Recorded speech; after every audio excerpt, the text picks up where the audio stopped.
Assalamu alaikum wa rahmatullah wa barakatuh, mes frères et sœurs. Avant de commencer, si ce genre de contenu t'aide à te rapprocher d'Allah, prends une seconde pour t'abonner et rejoindre cette communauté qui cherche à grandir ensemble, cœur à cœur, âme à âme. Aujourd'hui, on va parler d'un sujet sensible, un sujet qui divise, un sujet qui touche presque chacun d'entre nous, consciemment ou inconsciemment. La musique. Mais pas comme tu l'as toujours entendu, pas avec des jugements rapides, pas avec des «c'est haram» ou «c'est halal» lancés sans profondeur. Non. Aujourd'hui, on va chercher la vérité. Ce que dit vraiment l'islam sur la musique. Ferme les yeux un instant. Imagine. Tu es seul, le silence t'entoure. Et soudain, une mélodie commence. Ton cœur réagit, tes émotions bougent, tes souvenirs remontent. Pourquoi ? Parce que la musique ne touche pas seulement les oreilles, elle touche le cœur. Et c'est exactement là que l'islam place son regard. Dans l'islam, le cœur est central. Le prophète sallallahu alayhi wa sallam a dit « Il y a dans le corps un morceau de chair. S'il est sain, tout le corps est sain. S'il est corrompu, tout le corps est corrompu. Et c'est le cœur. » Alors pose-toi cette question. Qu'est-ce que la musique fait à ton cœur ? Est-ce qu'elle te rapproche d'Allah ou est-ce qu'elle t'en éloigne doucement, sans que tu t'en rendes compte ? Certains savants ont été très stricts.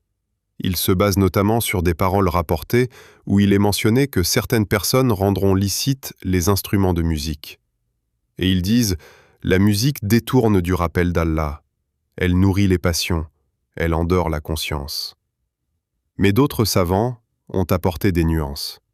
Ils ont dit « Tout dépend du contenu. Tout dépend de l'effet sur ton cœur. Tout dépend de l'intention. » Alors, qui a raison ? La vérité est plus profonde que ça. L'islam ne regarde pas seulement l'action, il regarde l'impact.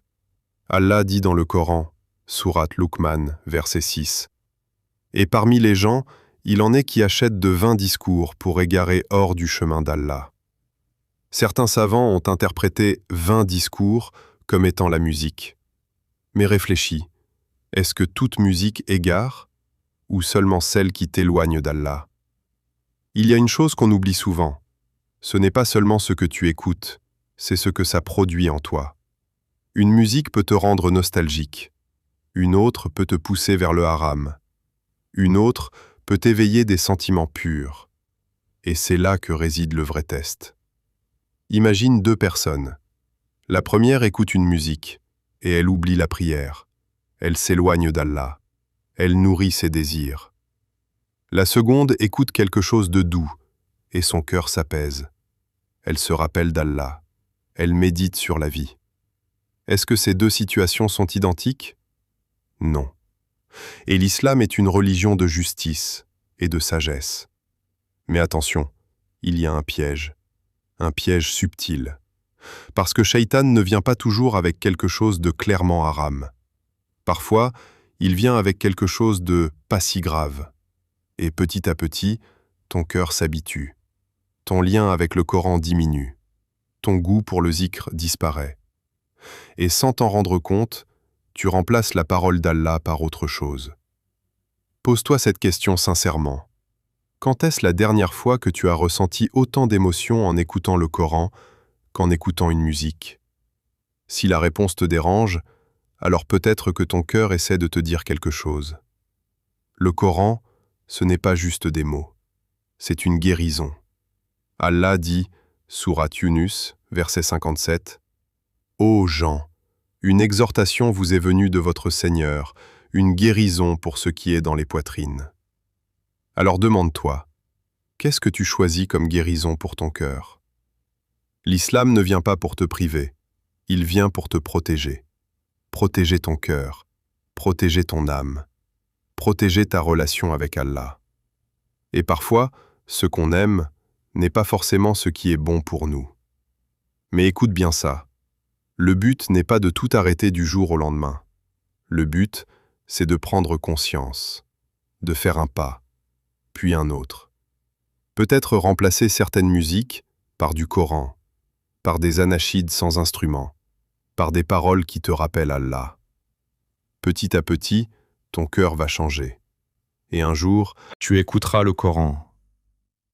Et tu ressentiras quelque chose que la musique ne t'a jamais donné. Une paix, une profondeur, une connexion. Alors aujourd'hui, je ne vais pas te dire simplement « écoute » ou « n'écoute pas ». Je vais te poser une question. Est-ce que ce que tu écoutes t'éloigne d'Allah ou te rapproche de lui? Parce que la vraie réponse, elle est déjà dans ton cœur. Qu'Allah purifie nos cœurs, nous guide vers ce qui lui plaît et remplace ce qui nous éloigne de lui par ce qui nous rapproche de lui. Si cette vidéo t'a touché, partage-la à quelqu'un qui en a besoin. Et n'oublie pas, ton cœur mérite ce qu'il y a de meilleur. Wassalamu alaikum wa rahmatullah wa barakatuh.